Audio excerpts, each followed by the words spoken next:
नमस्कार विद्यार्थी मित्रांनो, तुमचं सर्वांचं स्वागत आहे आपल्या अजने करिअर अकॅडमी या यूट्यूब चॅनलला।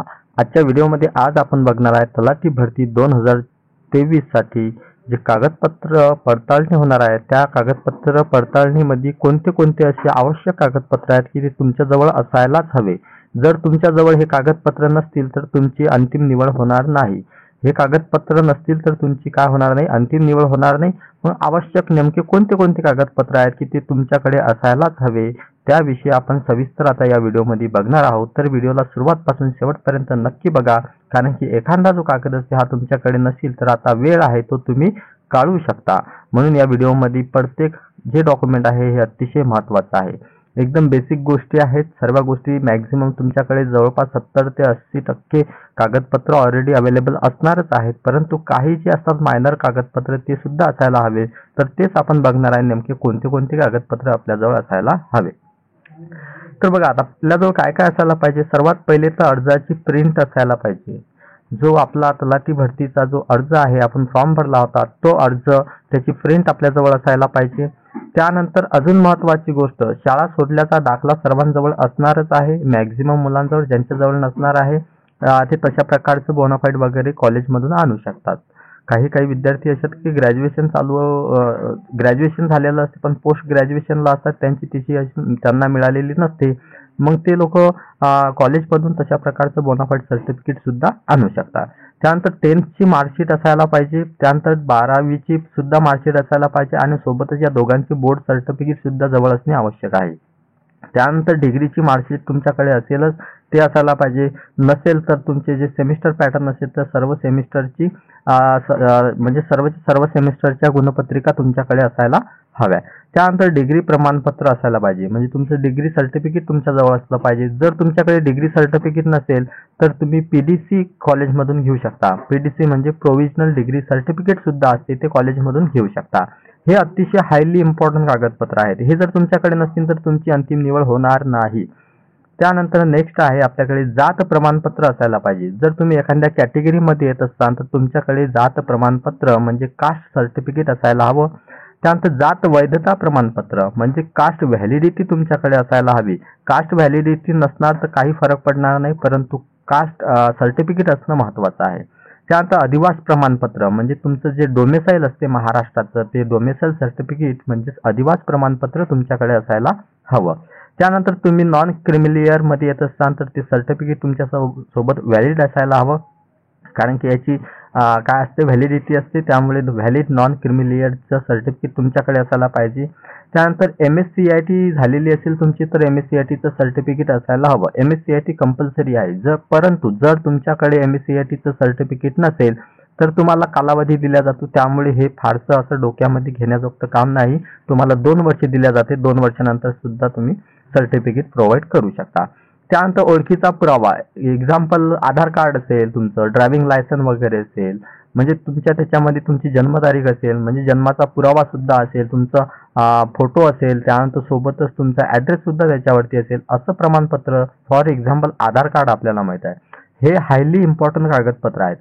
अन्य सुद्धा कागदपत्र आहेत की जे अतिशय महत्त्वाचे आहेत, ते सुद्धा सोबत असायला हवेत। परंतु हे जर आपण हे बघितले की शाळा सोडल्याचा दाखला, सर्वात मार्कशीट 10वीची 12वीची डिग्रीची, त्यानंतर डिग्रीचं सर्टिफिकेट, त्यानंतर अर्जाची प्रिंट, जात प्रमाणपत्र म्हणजे कास्ट सर्टिफिकेट, कास्ट व्हॅलिडिटी, अधिवास प्रमाणपत्र, MSCIT, ओळखीचा पुरावा, हे सगळेचे सगळे हायली इम्पॉर्टंट आहेत। हे जर कागदपत्र तुमच्याकडे नसतील तर तुमचं सिलेक्शन होणार नाही। म्हणून हे कागदपत्र नसतील तर तुम्ही लवकरात लवकर कागदपत्र जमा करून ते योग्य त्या पद्धतीनं काय करा, त्याच्यावर कार्यवाही करा।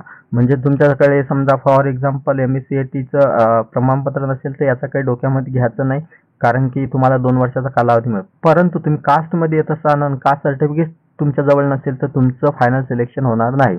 म्हणून त्याच्याकरता तुम्ही आतापासून तयारी करा। जर कास्ट सर्टिफिकेट नसेल तर तसं अप्लिकेशन करा आणि तुम्हाला योग्य ते कास्ट सर्टिफिकेट म्हणजे कालावधीमध्ये मिळणारच आहे, पण त्याची जी पावती असते ती पावती तुम्हाला मिळणार आहे, ते सुद्धा तुम्हाला इथं चालून जाईल।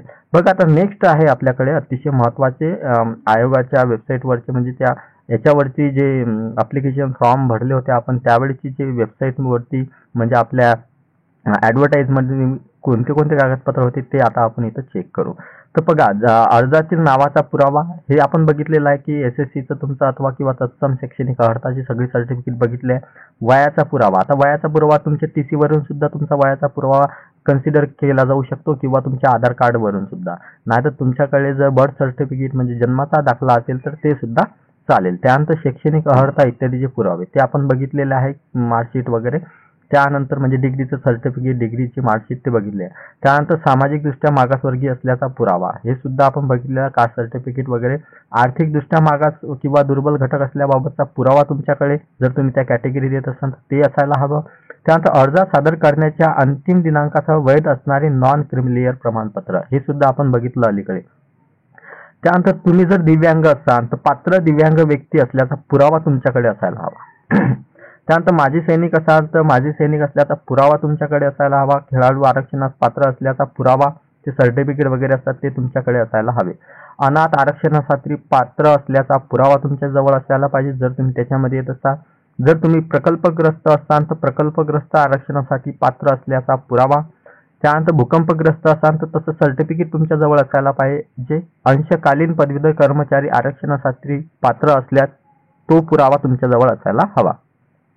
त्यानंतर SSC नावात बदल झालेला असेल तर, म्हणजे तुमच्या नावात जर नंतर तुम्ही बदल केला असेल तर तसं सर्टिफिकेट तुमच्या जवळ असेलच, नसेल तर ते काढून घ्या.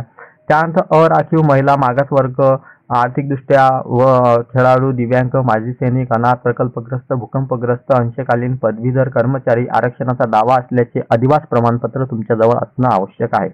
त्यानंतर मराठी भाषेचं ज्ञान असल्याचा पुरावा. आता मराठी भाषेचं ज्ञान असल्याचा पुरावा म्हणजे काय देऊ शकता तुम्ही, तर तुमचं 10th जे सर्टिफिकेट आहे त्याच्यामध्ये एखादा सब्जेक्ट तुमचा मराठी असेलच तर ते सुद्धा चालेल. त्यानंतर लहान कुटुंबाचे प्रमाणपत्र हे अतिशय महत्त्वाचं आहे. लहान कुटुंबाचं प्रमाणपत्र जे असते हे सोबत असणं आवश्यक आहे. याच्यासाठी काही नाही, फक्त तुमची माहिती तुम्हाला भरावं लागते आणि सेल्फ डिक्लेअर म्हणून तिथं तुमची सही करावं लागते. जर तुम्हाला काही अनुभव असेल तर तुमचा अनुभव प्रमाणपत्र तिथं जोडावं लागणार आहे. ही जी कागदपत्र आहेत ही हायली इम्पॉर्टंट कागदपत्र आहेत. ही जर कागदपत्र तुमच्याकडे नसतील तर तुमचं फायनल सिलेक्शन होणार नाही. म्हणून या कागदपत्रांना इग्नोर न करता आपल्याजवळ आहेत की नाही चेक करा. चेक केल्यानंतर तुम्हाला कळून येईल की अमुक आहे माझ्याकडे आणि तमुक नाही माझ्याकडे. तर त्याच पद्धतीनं तुम्ही काय करा, त्या बाकीच्या कागदपत्रांसाठी काळजी करा आणि ते कागदपत्र लवकरात लवकर मिळवण्याचा काय करा, प्रयत्न करा. प्रयत्न केल्यानंतर तुम्हाला ज्यावेळेस तुमचं DV होणार आहे म्हणजे डॉक्युमेंट व्हेरिफिकेशन होणार आहे तर डॉक्युमेंट व्हेरिफिकेशनला फारशी गडबड होणार नाही किंवा फारशी तुम्हाला टेन्शन येणार नाही.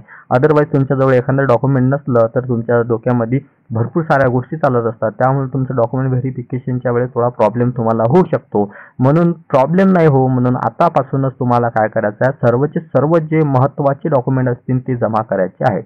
आता तुम्ही जर आपल्या चॅनलला नवीन असाल तर चॅनलला सबस्क्राईब करा, व्हिडिओला लाईक करा आणि आपल्या मित्रांपर्यंत शेअर करायला विसरू नका. चला तर भेटूया पुढच्या व्हिडिओमध्ये. तोपर्यंत धन्यवाद. Thank you very much for watching this video.